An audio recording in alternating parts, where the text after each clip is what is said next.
Olá a todos, sejam bem-vindos ao Arte e Culturas. Nesse momento falarei sobre as origens míticas e o surgimento da monarquia romana, ou seja, uma das aulas iniciais, um dos vídeos iniciais sobre toda a cultura romana que irá permear não só esses aspectos da antiguidade, da Roma antiga, mas que reverberam até os dias de hoje, cujas origens, cujos mitos, cujas lendas ainda repercutem nas obras de arte, na arquitetura, e que também foi motivo para obras na Idade Média, no Renascimento, no Barroco, no Neoclassicismo, enfim.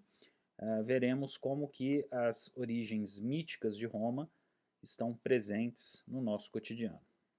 Bom, as origens míticas de Roma são narradas especialmente pelo historiador romano Tito Livio e pelo poeta Virgílio. Então eu coloco esses dois como duas principais referências, existem outros, e na Eneida de Virgílio temos uma das obras principais, né, uma das principais referências, porque ela trata do surgimento da civilização romana relacionado com o império e a ascendência divina de Augusto.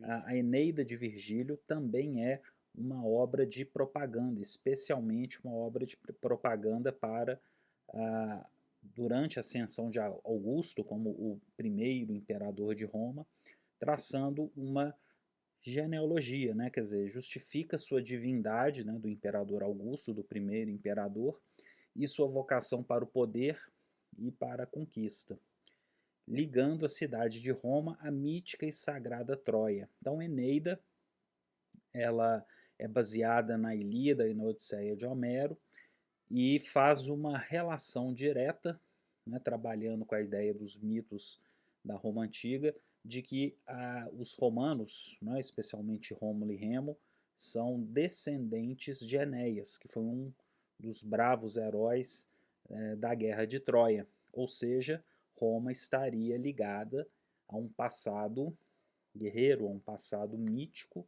ligado à Guerra de Troia, que para eles, né, na verdade, era parte da realidade, era parte da religião. Vemos aqui agora uma xilogravura que representa a filosofia, né, a personificação da filosofia, logo aqui no centro da gravura, da imagem, inspirada na Consolação da Filosofia de Boécio, uma importante obra filosófica do final do Império Romano Ocidental, que irá fazer uma conexão com a Idade Média, ou seja, é um dos autores de referência da educação e da filosofia que fará pontes entre o ensino clássico da antiguidade com o ensino medieval, especialmente aqueles ligados às sete artes liberais.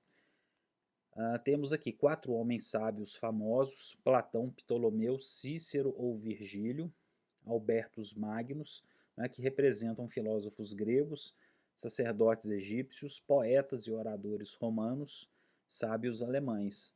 Nos cantos, os quatro ventos personificados permanecem nos quatro pontos cardeais, elementos e temperamentos associados a eles, ou seja, uma série de conhecimentos e relações com uma ideia de psicologia também humana dentro dos aspectos dos conhecimentos tanto da natureza quanto das questões humanas, né, vinculados aos grandes pensadores da antiguidade que farão uma ponte justamente para a Idade Média, sendo Virgílio, né, provavelmente um dos personagens citados.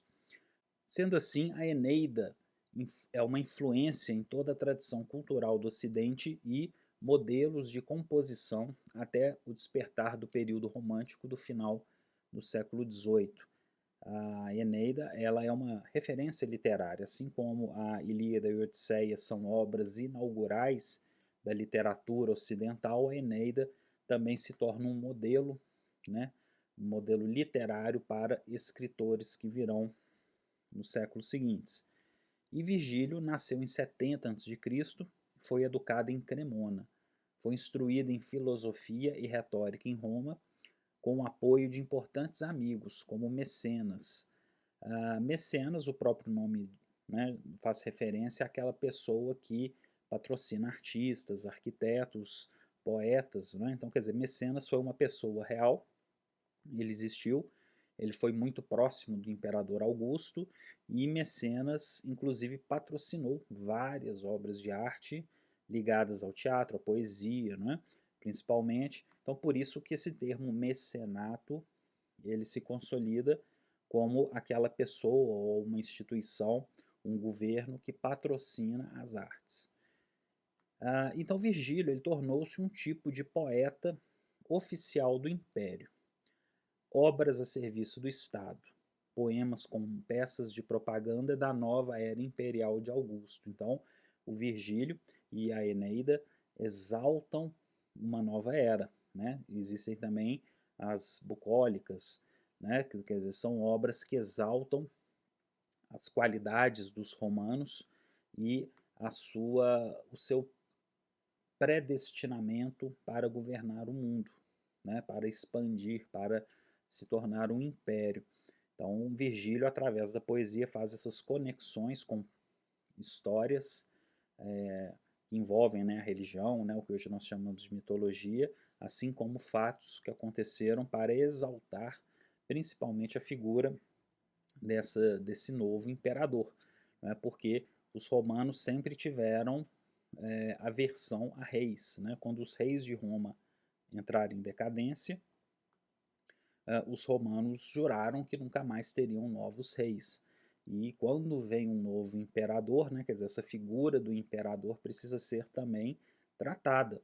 Ela precisa ser desvinculada daquela tirania dos reis de Roma, dos antigos reis de Roma, que veremos daqui a pouco. Né? Então, quer dizer, a nova figura do imperador, ela foi muito bem trabalhada justamente por essa geração de artistas, de poetas. Da mesma forma, as Geórgicas de Virgílio, uma outra obra, assim são propagandísticas e influentes ao exaltar o homem do campo e a vida na natureza, né? Aquilo que eu também havia comentado anteriormente.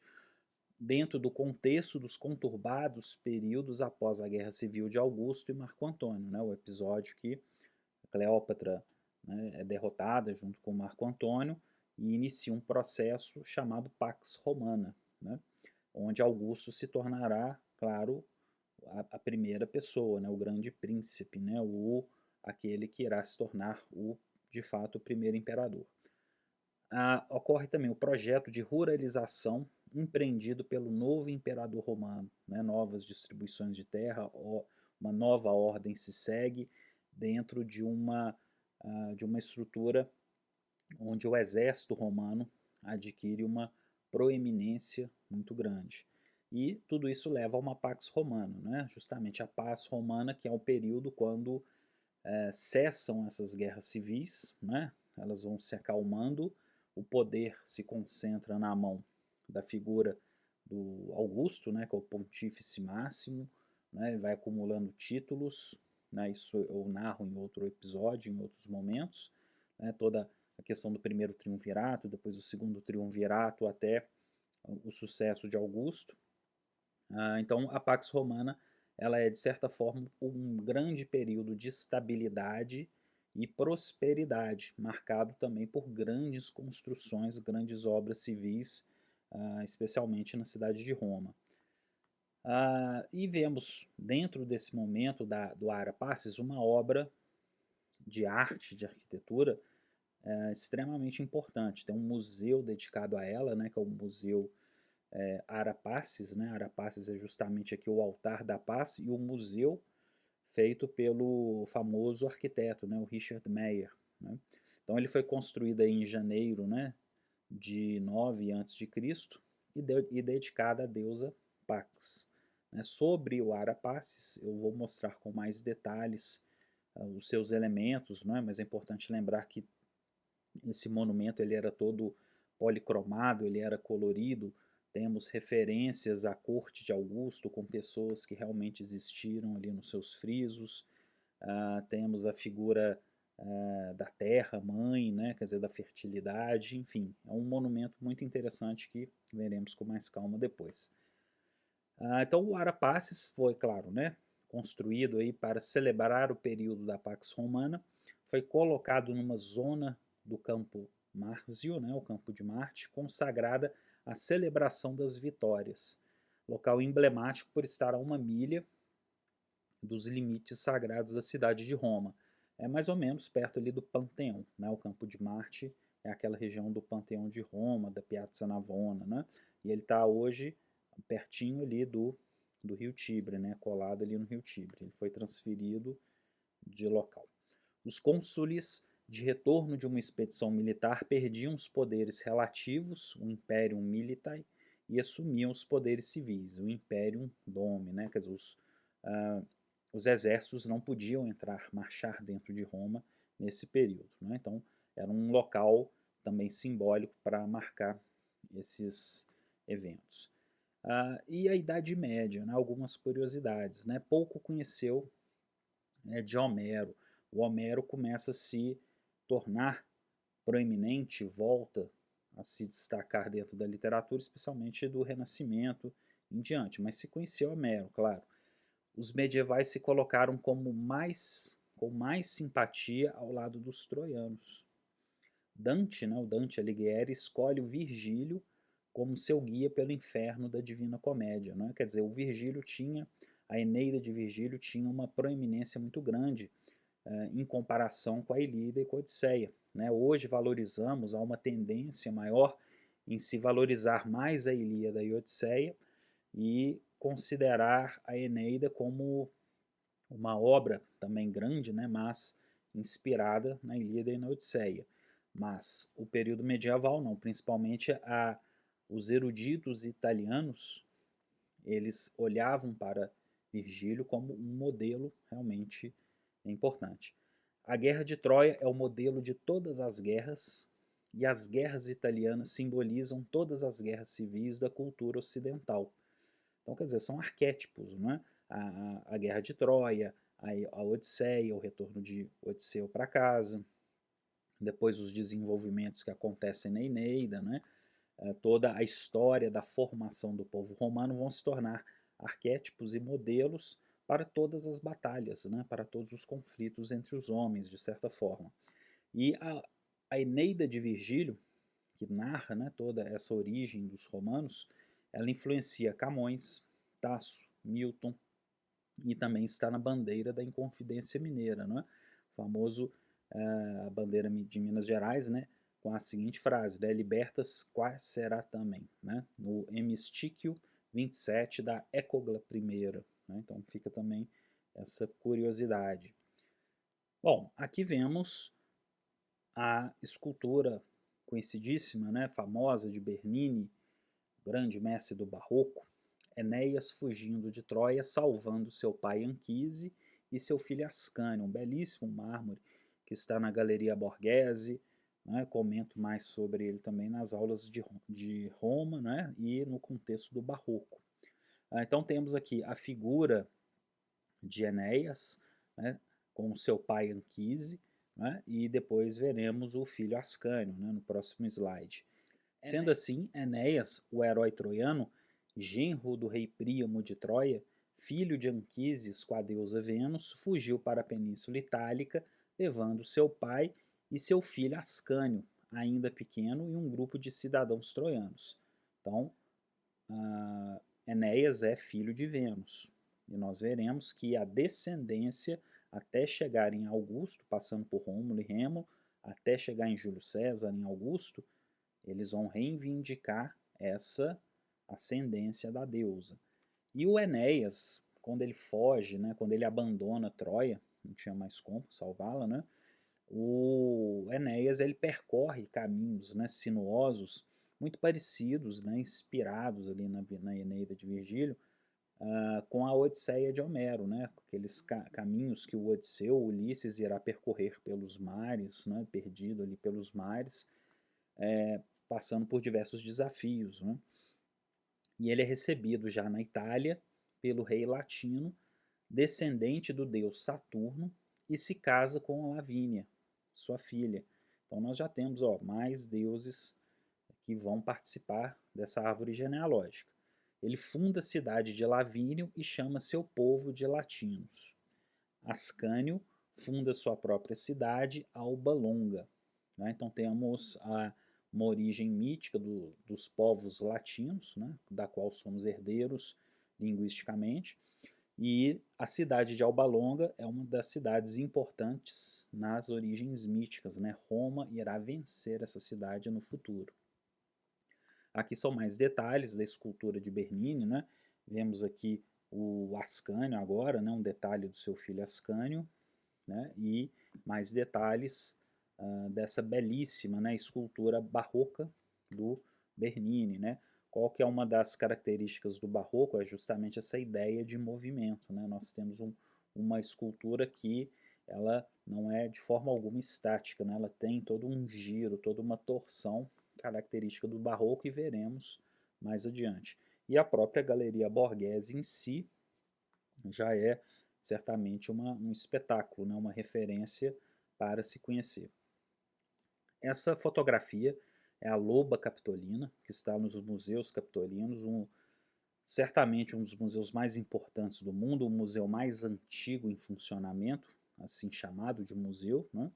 E ela é um bronze que tem uma atribuição aos etruscos, né? Atribuída a Vulca de Veios. Então talvez seja mais provável que seja uma escultura etrusca, né? Mas os dois menininhos que estão ali, né, Rômulo e Remo, mamando na loba, eles foram adicionados posteriormente, durante o Renascimento. Tá? Então, sobre esse episódio eu também comento posteriormente. E, enfim, né, voltando para Enéas, 400 anos depois, o herdeiro legítimo Numitor é deposto pelo seu irmão mais novo, Amulho. Amulho prende Númitor, que são, né, descendentes de Enéas, e mata seus filhos homens, e obriga a princesa Réia Sílvia a se tornar sacerdotisa vestal, ou seja, é obrigada a fazer votos de castidade. As sacerdotisas vestais, elas fazem parte da cultura romana. Né? Nós veremos que são virgens que tinham que manter seus votos ali por 30 anos aproximadamente. Porém, esta, né, Réia Silva, ela é engravida de Marte, entra mais um deus, né, nessa genealogia, e gera, enfim, Rômulo e Remo, né, os dois meninos que vemos ali. Amulho joga os dois meninos no rio Tibre em um cesto, que atola em uma das margens entre as colinas do Palatino e do Capitolino, região conhecida como Velabro, local próximo ao Fórum Boário. É justamente uma região muito bonita, né, de Roma, que fica abaixo ali do Fórum, né, já entre o Fórum e o Rio Tibre, onde deságua a Cloaca Máxima e tem a ponte atualmente, né, a ponte para o bairro Trastevere. Então é uma região espetacular, né, que precisa ser conhecida. Então ali nas bases do Palatino, essas crianças foram encontradas, as duas crianças, Rômulo e Remo, foram encontradas pela loba e ali ficaram um tempo com elas, né, foram amamentados, né, tem uma caverna também ali nas bases do Palatino, e até que Faustulo, um pastor local, os encontra e os cria. Então, esse pastor irá adotar as duas crianças como pai. E a Gruta Lupercal, né, justamente essa gruta onde os meninos ficaram ali sendo amamentados pela loba, ela se localiza entre o Circo Máximo e os alicerces do Palatino. Né? Na época era um local de peregrinação e fazia parte dessas grandes atrações da Roma Antiga. Depois de crescidos, Remo é preso por roubo e conduzido a Alba Longa, uma cidade próxima de Roma, mais ao sul, né? E Faustulo revela a Rômulo a verdade sobre sua origem e este vai salvar o irmão. Rômulo mata Amulho e devolve o trono a Númitor. Porém, como não terem espaço em Alba Longa, partem para fundar sua própria cidade, Roma, na colina do Palatino, ou Remória, na colina do Aventino. Então começa a ter uma disputa entre os dois irmãos. Tá? Então, Roma seria no Palatino, no local escolhido por Rômulo, e Remória, na colina do Aventino. Seria a outra colina que está do outro lado do Circo Máximo. Essa fotografia já mostra uma réplica da loba capitolina, aquela que vimos anteriormente, e uma coluna jônica no Monte Capitolino, né, ali naquela belíssima praça, né, onde tem os museus capitolinos, chamada de Campidólio, né? Então é uma representação, né, quer dizer, uma réplica dessa loba capitolina sobre um capitel jônico, né, como vemos aqui. Rômulo marcou o espaço sagrado onde seria levantada a muralha de Roma, chamada Pomerium, o limite sagrado da cidade de Roma. Ambos os gêmeos se utilizaram da tradição etrusca de auspícios para definir os locais de fundação de suas cidades. Os etruscos consultavam os seus sacerdotes, né, que faziam previsões, que faziam adivinhações, né?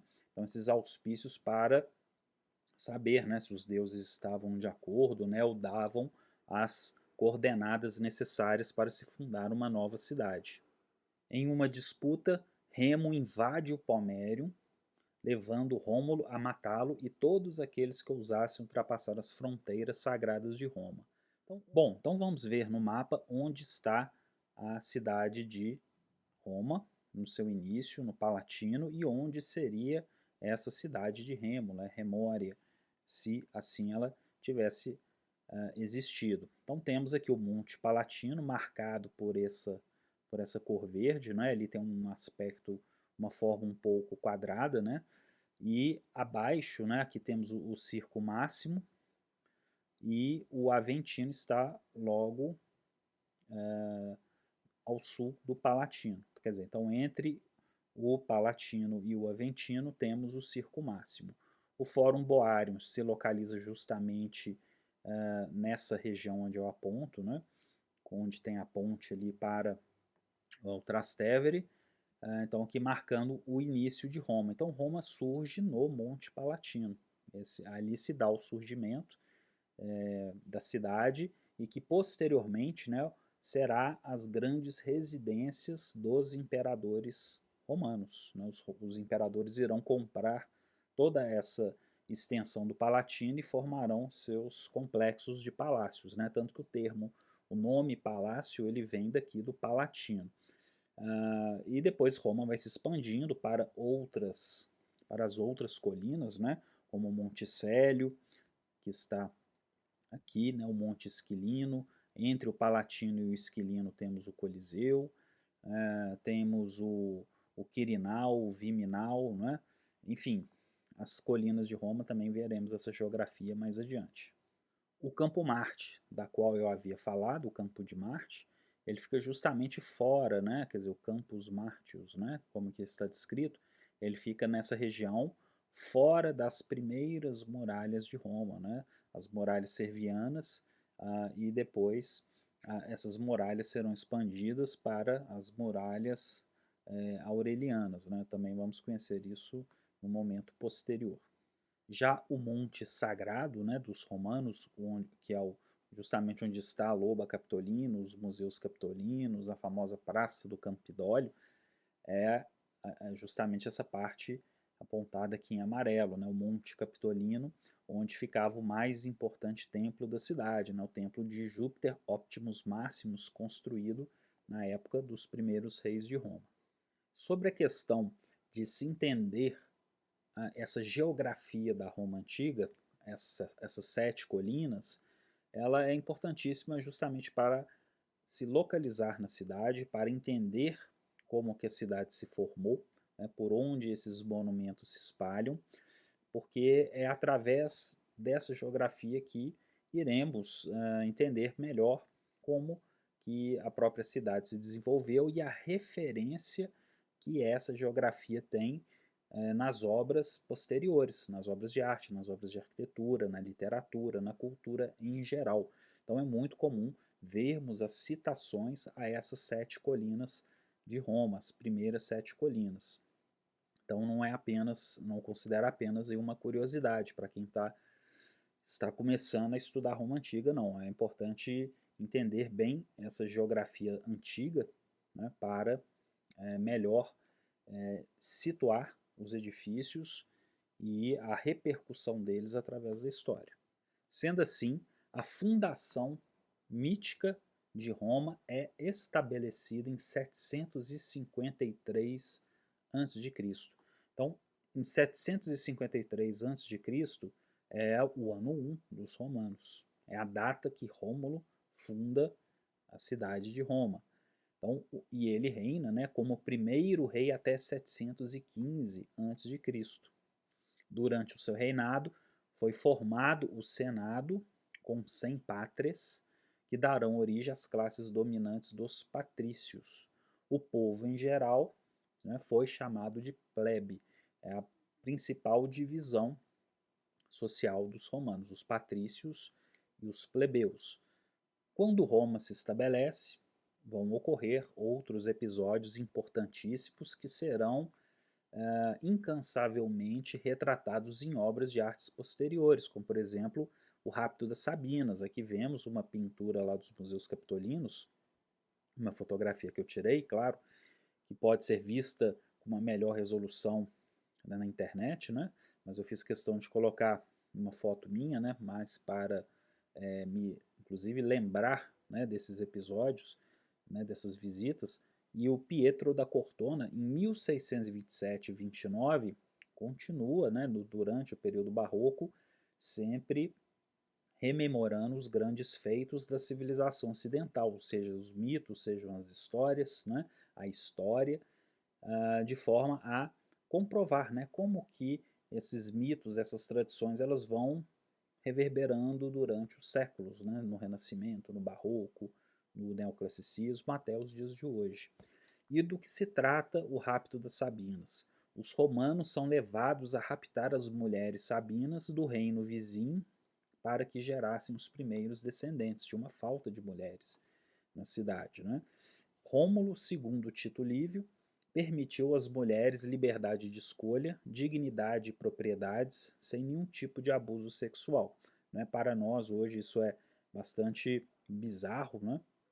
Contraditório isso aqui, né? Porque rapto de mulheres, né? Mas é importante transportar, né, nosso entendimento para uma época, né? Para ali, nós estamos falando da idade do ferro, né? Nós estamos numa época antiga, né? A própria Roma ainda estava, né? Aquela região da Itália estava na idade alguns pontos ainda na idade do bronze, conhecendo ainda a idade do ferro, né? Então é importante ver como que é a mentalidade da época. Já nessa pintura de Jacques-Louis David, a intervenção das Sabinas, de 1799, vemos novamente o tema dentro do ambiente neoclássico. A pintura apresenta Rômulo, que rapta Hercília, uma sabina casada, filha de Tito Tácito, rei dos Sabinos. Os Sabinos ocupavam um território que se estendia dos Apeninos até o Quirinal. O Quirinal ele está logo à frente do Palatino, né, logo depois do Fórum Romano. Então essas distâncias não são longas, são muito pertas, inclusive. Rômulo vence o rei Sabino, Tito Tácio unificando os territórios. Mas durante um tempo, Tito Tácio governa junto com os romanos, né, mas logo depois os romanos ocupam todo o poder da região. E Rômulo divide a cidade em 30 cúrias e 3 tribos.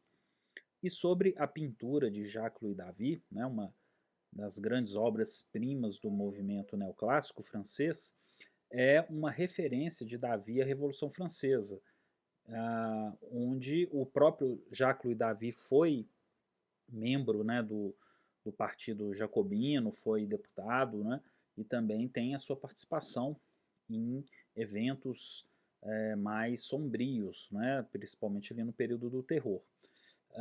Isso veremos mais adiante, melhor essa história de Jacques-Louis David. Mas o que a pintura aqui nos apresenta? Ela também faz uma referência à época contemporânea que a França estava passando nos seus períodos conturbados da Revolução Francesa, né? Um momento de guerras internas, né? Também com as guerras externas que a França estava sofrendo, né? Não só os princípios ali da Revolução Francesa, as lutas internas, mas também aquelas guerras que virão na sequência da França com países vizinhos, né?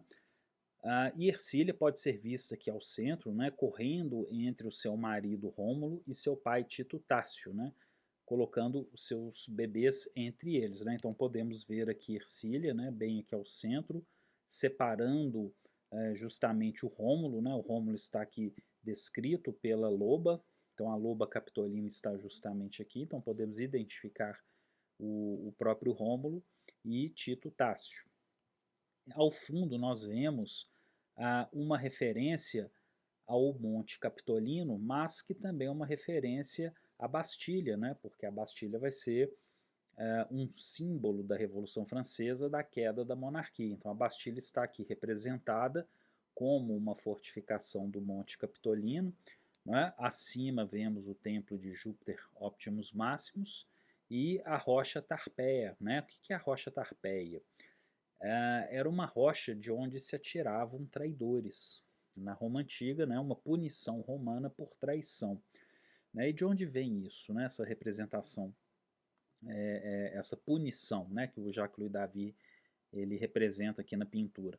Quando Tácio atacou Roma, quase venceu por causa da traição da virgem vestal Tarpeia. Tarpeia era filha de um governante, né, que ocupava essa cidadela que ficava ali no Capitolino, e essa virgem vestal Tarpeia, ela abriu os portões, ela traiu os romanos, ela abriu os portões da cidade para os sabinos em troca do que eles carregavam em seus braços. Então ela esperava ouro, né, que os sabinos dessem ouro para ela em troca dessa traição. Mas o que os sabinos fizeram? Eles a esmagaram até a morte e a jogaram da rocha, mais tarde batizada em homenagem a ela. Então é uma passagem importantíssima da história romana, e a rocha Tarpeia está lá até hoje, né? Ela fica ali logo atrás ali da prefeitura, né, dos museus capitolinos, e pode ser vista discretamente, né? Também é um dos pontos que eu acho muito importantes, né, passar perto, reconhecer ali na cidade de Roma, devido a toda essa importância, toda essa referência. Existem duas versões sobre a morte de Rômulo. A primeira é que teria sido tragado por Marte em uma tempestade ou atingido por um raio, sendo transformado no deus Quirino. A segunda foi que teria sido morto pelo Senado. Sob os reis, as classes foram divididas, né, entre patrícios e plebeus, como vimos aqui. Então, andando em Roma, né, é importante, ao comprar aquele ingresso do Coliseu, né, na minha aula do Coliseu eu falo sobre isso, no vídeo do Coliseu, o ingresso do Coliseu dá direito a conhecer o Palatino e o Fórum. Né? Então é importante ficar atento a algumas ruínas, muitas pessoas passam despercebidas, né? Que porque temos as cabanas primitivas aqui no Monte Palatino que são atribuídas pela tradição ao lendário Rômulo. Então seriam aqui nesses espaços, nesses sítios arqueológicos, que ficavam as lendárias cabanas de Rômulo. Né? Isso na época dos romanos já era uma atração turística. Né? Agora, se isso é verdadeiro ou não é uma outra história, mas a tradição romana aponta que esse era o local que os próprios romanos na antiguidade veneravam, né, e que visitavam, peregrinavam para ver aqueles locais onde Rômulo havia habitado lá no início, lá nas origens de Roma, no século VIII a.C. Né? Então é bem interessante esses fatos aqui, esses dados, para que uma visita fique mais rica. E os reis de Roma? Né? Temos aqui uma vista para o Palatino, justamente, do Fórum Romano, do Fórum, né? Olhando para o Palatino, com aquelas árvores em cima e esses alicerces, né, esses contrafortes de concreto. Então os reis de Roma foram Rômulo, Numa Pompílio, Túlio Hostílio, Ancus Márcio, Tarquínio Prisco, etrusco, né, Sérvio Túlio também etrusco, e o último rei de Roma, Tarquínio Soberbo, também etrusco. Então os três últimos reis de Roma, né, segundo aí a tradição, foram reis etruscos. E depois a própria Roma irá também fagocitar e englobar os povos etruscos, né, através de sucessivas guerras. Então, observando a fotografia novamente, é preciso imaginar que no topo daquele monte ficou estabelecido a primeira cidade de Roma. Então, Roma surge justamente no topo desse monte, onde estão aquelas árvores, e posteriormente, essa região mais baixa que vemos aqui, o Fórum Romano foi sendo ocupado e foi ganhando mais destaque à medida que a cidade também foi se expandindo, né?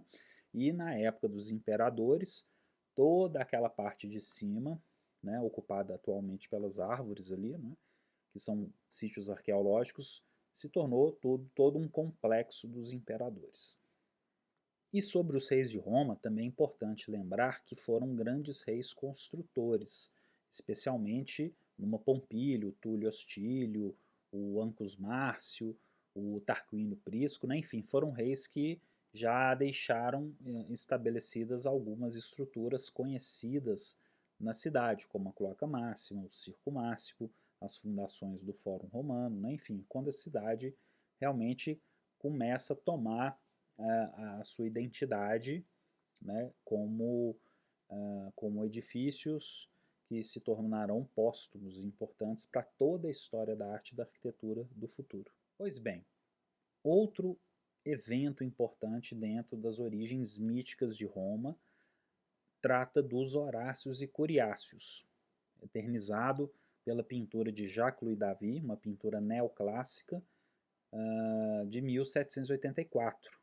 Né? É uma pintura que vai estar dentro do contexto pré-revolucionário, antes da Revolução Francesa. Então, é uma pintura que trata de um tema romano, das origens míticas de Roma, da civilização ocidental, para abordar uma situação que a França estava vivendo naquele momento. Então, por isso que eu considero isso aqui, esse ponto aqui importante, porque em diversos momentos se retorna à história da Roma Antiga para falar de temas contemporâneos. Né? E vamos entender isso também daqui a pouco.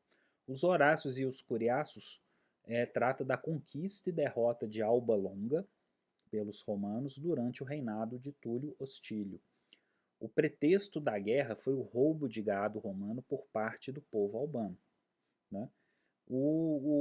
Essa cidade de Alba Longa não se sabe, né, se ela existiu propriamente, né, existe muitas teorias sobre isso, né, mas ela fica no sul de Roma, no castelo ali naquela região onde tem um castelo do Papa, né, o Castelo Gandolfo. Quando ele não está no Vaticano, ele segue para o sul, né, justamente ali no Castelo Gandolfo.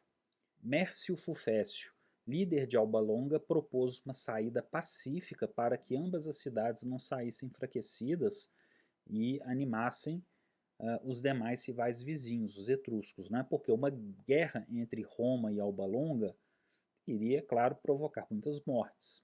E esses exércitos ficariam enfraquecidos e os etruscos, né, que eram os povos ali da Toscana, do norte, e poderiam fazer uma invasão, né, com exércitos fracos. E eles decidiram enviar os campeões de ambos os lados conforme as tradições antigas, né? Aquela ideia de que envie os melhores lutadores, né, de cada lado para que decidam toda uma batalha em nome de todos.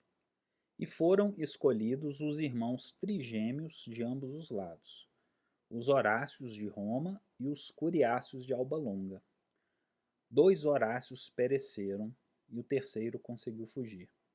Ao perseguir o último Horácio, este consegue matar um dos coriáceos, já que os outros dois estavam impossibilitados de o perseguir devido aos ferimentos.